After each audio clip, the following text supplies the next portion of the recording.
इस पावन चरित्र का, पांडवों के स्वर्गारोहण की कथा को यह श्रद्धेय तत् भगवत प्रियाणाम पांडव सुतानाम इति संप्रयाणम, उसको भगवत धाम की प्राप्ति होती है। युधिष्ठिर जी राजा बने। जब राजा बने तो इनको पता पड़ा कि मेरे राज्य में कली ने प्रवेश किया है, और धनुष बाण उठाया, रथ में बैठे, चलो कली को पकड़ते हैं। ये देखिए, कली माने कलह है। कली माने क्या होता है? कलह है।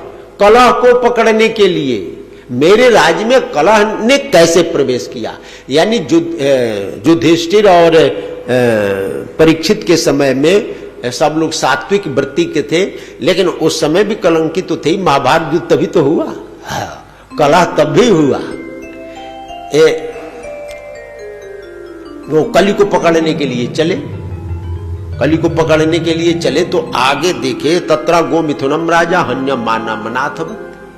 देखे परीक्षित रथ में बैठ करके जा रहे थे कि एक शूद्र राजा के वेश में है और एक गाय और बैल की जोड़ी को डंडे से मार रहा है।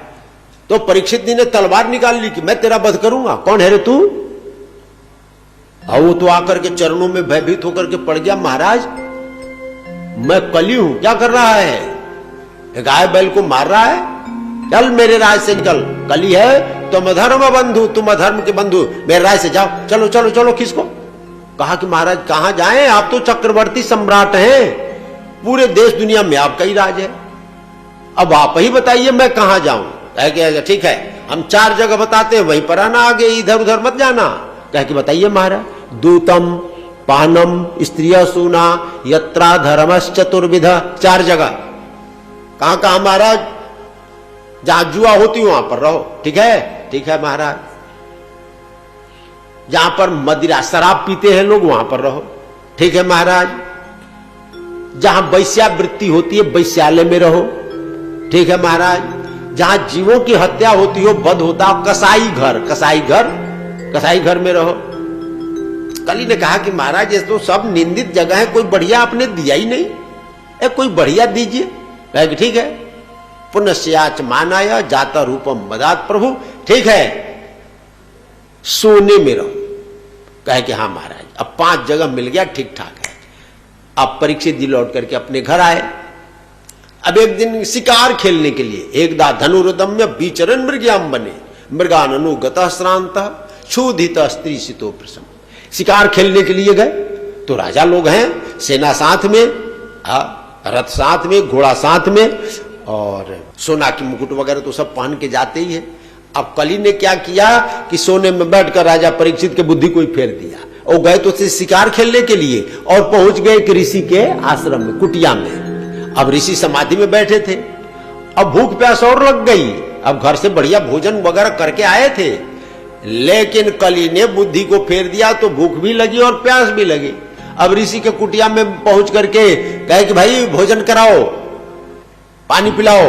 और ऋषि समाधि में थे, उनको पता नहीं पड़ा। तो परीक्षित ने सोचा कि यह घमंडी है, मूर्ख है, दम्भी है, पाखंडी है, हमको देख करके आंख बंद कर ली कि राजा को कहीं कुछ खिलाना पिलाना पड़ेगा, स्वागत सत्कार करना पड़ेगा, तो महादम्भी आदमी है। और क्रोधित हो गए। सतु ब्रह्म ऋषेरन से गतासु मुर्गम रुषा विनिर्गच्छन धनुष्कोट्या निधाय पुरमागमत। तो वहां एक मरा हुआ सांप पड़ा था, अपने धनुष की नोक से उठा करके ऋषि के गले में डाल दिया और अपने घर आ गए। और ऋषि का बेटा था और उसने सुना, राजा परीक्षित ने मेरे पिता के गले में सांप डाल दिया। और कौशिक क्या पो उपस्पृश्य बाक वज्रम विषसर्जा। तो कौशिकी नदी का जल लिया अपने हाथ में और बाण चलाया, बाक बाण, वाणी का बाण। क्या चलाया? एति लंघित मर्यादम तक्षक सप्तमे हनि दंक्षत यस्म कुलांगारम चोदितो में ततद्रुहम।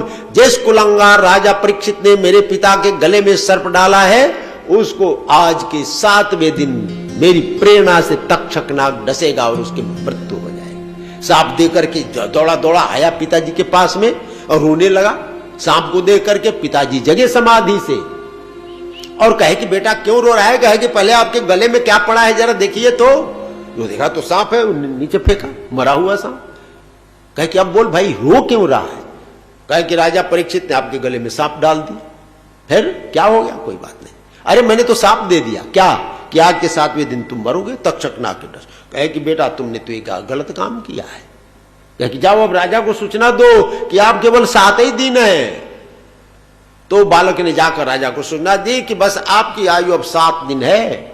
कहे कि अच्छा, मुनि व्रतो मुक्त समस्त संग। कहे कि बेटा जन्मेजय कहे कि हाँ पिताजी। कहे कि अब बेटा राजा बन जा, अब तो हम 7 दिन के ही मेहमान रह गए। तो राजा बना दिया जन्मेजय को। कहे कि बेटा अब मैं यहां पर नहीं रहूंगा। महाभारत में आता है कि एक महल बनवाए थे, उस महल में रहे, चारों ओर से गुणियों को लगा दिया, सपेरों को लगा दिया, कोई मेरे पास में आए नहीं। लेकिन भागवत में ऐसा नहीं है। अब ये गंगा के किनारे आमरण अनशन का व्रत लेकर के बैठ गए। कौन? राजा परीक्षित। उनके पास में बड़े बड़े महापुरुष आए। अत्रि वशिष्ठ च्यवन शरद्वान नरिष्ठ नेमी भृगुरंगिरास। भृगु, अंगिरा, अत्रि, वशिष्ठ, च्यवन आदि बड़े बड़े ऋषि महर्षि सब वहां पर उपस्थित हुए। काहे के लिए? राजा परीक्षित के मृत्यु का दर्शन करने के लिए। राजा परीक्षित ने सबको ततश्च वह पृक्ष मिमं पृक्षे विश्रभ्य विप्रा इतिकृत्यतायाम सर्वात्मना म्रियमाणस्य कृत्यं शुद्धम च तत्र मृषताभियुक्तः। सबको दंडवत प्रणाम किया और कहा कि महाराज मैं आप लोगों के ऊपर विश्वास करके एक प्रश्न पूछता हूं। कहे पूछो, क्या प्रश्न है? कहे कि ये बतलाइए कि जिसकी आयु कुल 7 दिन ही है उसको क्या करना चाहिए? तो सब जितने महात्मा लोग थे, ऋषि लोग थे, एक दूसरे के मुंह ताकने लगे कि बोलो भाई क्या कहा जाए इनको, क्या उत्तर दिया जाए? जो 7 दिन ही अब मेहमान बन करके है उसको क्या करना चाहिए? कहे कि तुम बताओ, तुम बताओ, तुम बताओ। कोई नहीं बोल रहा है, सब मौनी बाबा बन गए। उसी समय तत्राभवत भगवान व्यास पुत्रो यदृक्षा गामट मानो नपेक्ष अलक्षलिंगो निजलाभ तुष्टो व्रतश्च बालैरवधूत वेशः। बोलिए परमहंस शिरोमणि भगवान सुखदेव की जय। सुखदेव जी का आगमन हुआ और जितने ऋषि महर्षि थे सब उठ करके खड़े हो गए। प्रत्युत्थितास्ते मुनिय श्वासनेभ्य तलक्षणज्ञा अपि गूढ़ वर्चसम। ये सुखदेव महान ज्ञानी है, सब लोग जान करके और खड़े हो गए। राजा ने देखा कि ये तो छोटा सा बालक है और सब बड़े बड़े ऋषि खड़े हो गए, इसका मतलब ये चमत्कारी पुरुष है। कहे कि हाँ ये चमत्कारी पुरुष है। तो एक बढ़िया आसन दिया, जल लेकर के आए, चरण प्रक्षालन किया और प्रश्न किया। अतः पृच्छामि संसिद्धिम योगिनाम परमम गुरुम पुरुषस्य यत्कार्यम म्रियमाणस्य सर्वथा। गुरुदेव कहे क्या? अच्छा ये बतलाइए कि जो सर्वथा म्रियमाण है, जिसकी आयु 7 दिन है, उसको क्या करना चाहिए? कहे कि मैं अभी आकर के बैठा और आकर के न चाय के लिए पूछा न नाश्ता के लिए पूछा, सीधे सीधे प्रश्न ही खड़ा कर दिया। कहे महाराज सब वो दोहन मात्रम ही गृहेषु गृह मेधिना। मैं जानता हूं आप कितनी देर एक जगह ठहरते हैं, कितनी देर? जितनी देर में गाय दूही जाती है, 5-7 मिनट, इतनी देर में तो गाय दूही जाती है। और फिर आप यहां से खिसक लेंगे। जब खिसक लेंगे तो मैं क्या पूछूंगा? अब आप पतला करके जाइए।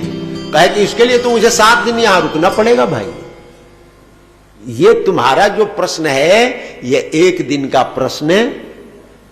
इस प्रश्न का उत्तर देने में हमको 7 दिन लगेगा। बरीयाने सते प्रश्न कृतो लोका हितम नृप आत्मवित सम्मतः पुंसाम श्रोतव्या दुषिया पर। अरे तुमने अब जो प्रश्न किया है बड़ा प्यारा प्रश्न है भाई।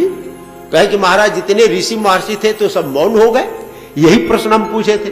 कहे कि भले ही मौन हो गए लेकिन तुम्हारा प्रश्न बड़ा उत्तम है। ऐसे प्रश्न का लोग जो महापुरुष लोग हैं बड़े आदर करते हैं। तुमने लोक हित के लिए प्रश्न किया, इसलिए अब हम तुमको लोक हित की ही बात बताएंगे। तुम्हारा भी हित होगा और दूसरे का भी हित हो गया।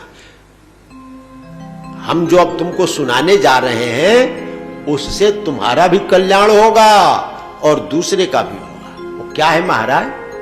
इदं भागवतम नाम पुराणम ब्रह्म संहितम अधीतवान द्वापरादो पितुर्द्वैपाय नादम। मैं अब तुमको भागवत की कथा सुनाऊंगा। कहे महाराज तुम मैं मरने के लिए बैठा हूं और आप हमको कथा सुना रहे। कहे कि ये कथा ही तो तुमको अमर बनाएगी। इसमें ऐसी विद्या है, ऐसा रसायन है, ऐसी घूटी है कि ये अमर बना देगी। अरे कुल 7 ही दिन तो 7 दिन तो बहुत है। तुमने एक राजा का नाम सुना है, क्या नाम? खटवांगु नाम राजर्षि ज्ञातपीयतामिहायुषः मुहूर्तात् सर्वमुत्सृज्य गतवान भयम हरिम। खटवांग नाम के एक राजा थे। कहे कि हाँ राजा थे। अरे उनकी तो कुल 2 घड़ी में ही मुक्ति हो गई। तवाप्यतरी कौरव्य सप्ताहम जीवितावधि। तुम्हारी तो 7 दिन है, तो अब क्या करें? है कि क्या करें? आप बढ़िया से आसन लगा करके बैठो, नियम आसन प्राणायाम करो। कहे कि महाराज ये सब करने का समय कहां है? कहे कि देखो अब मैं तुमको कथा सुनाना चालू करता हूं। सृष्टि का वर्णन करते हुए कहे कि देखो हम तुमको भागवत जो सुना रहे हैं वो मूल रूप में 4 ही श्लोक है। कितना? 4। ये सबसे पहले किसने 4 श्लोकों में सुनाया? कहे नारायण ने। कहे किसको? कहे ब्रह्मा को। कब सुनाया? जब भगवान के नाभि से कमल उत्पन्न हुआ। ये तो सुने हैं ना। और उस कमल से ब्रह्मा की उत्पत्ति हुई और संपूर्ण संसार जलमग्न था। तो ब्रह्मा घबरा रहे थे कि क्या करूं क्या करूं। तो आकाशवाणी हुई, स्पर्शे सुयत षोडशमे कविंसम निष्कंचनानाम नृपयत धनम विदु। व्यंजनाक्षरों में 16वां और 21वां त और प, यानी तप तप तप करो तप करो। तो ब्रह्मा जी ने तप किया तो भगवान प्रकट हुए। भगवान ने कहा कि अब वर मांग भाई क्या चाहता है? कहे महाराज हमको उत्पन्न काहे के लिए किए हैं? कहे कि संसार की रचना के लिए। हम तो जानते नहीं, ये पढ़े लिखे तो है नहीं, संसार की रचना कैसे करेंगे? कहे कि हम 4 श्लोक बता रहे, 4 सूत्र दे रहे, बस याद कर लो, संसार की रचना कर दो, सब बुद्धि आ जाएगी। कहे कि सुनाओ महाराज। 4 श्लोक। अहमेवा समेवाग्रे नान्यत यत् सत् सत् परम पश्चादहम यदि तच्च यो वा शिष्येत स्वस्म्य हम रीति अर्थम यत् प्रतीयत न प्रतीयत चात्मनि तद विद्यादात्मनो मायाम यथा भासो यथा तम यथा महांति भूतानि भूतेषु चा वचस्वनु प्रविष्टान्य प्रविष्टानि तथा ते सुनते स्वहम एतावदेव जिज्ञासं तत्व जिज्ञासुनात्मनः अन्वय व्यतिरेकाभ्याम यत् स्यात् सर्वत्र सर्वदा। 4 श्लोक। पहले मैं था, अब मैं हूं, भविष्य में मैं। जब कुछ नहीं था तो मैं था, जब कुछ है तो मैं हूं, और जब कुछ नहीं रहेगा तब भी मैं ही रहूंगा। अरे घड़ा नहीं था तो क्या थी? मिट्टी। तो घड़ा है तो क्या चीज है? मिट्टी। और घड़ा नहीं रहेगा तो क्या रहेगी? मिट्टी। तो संसार नहीं था तो मैं था, संसार है तो मैं हूं, संसार नहीं रहेगा तो मैं रहूंगा। ये ब्रह्म का स्वरूप है। तो भागवत के 3य स्कंध में सर का वर्णन है, 4th स्कंद में विसर्ग का वर्णन है, 5म स्कंद में स्थान का वर्णन है, 6ठे स्कंद में पोषण का वर्णन है, 7वें स्कंद में ऊति का वर्णन है, 8वें स्कंद में मनवंतर का वर्णन है, 9वें स्कंद में इस कथा है, 10वें स्कंद में निरोध का वर्णन है, 11वें स्कंद में मुक्ति का वर्णन है, 12वें स्कंद में आश्रय का वर्णन है।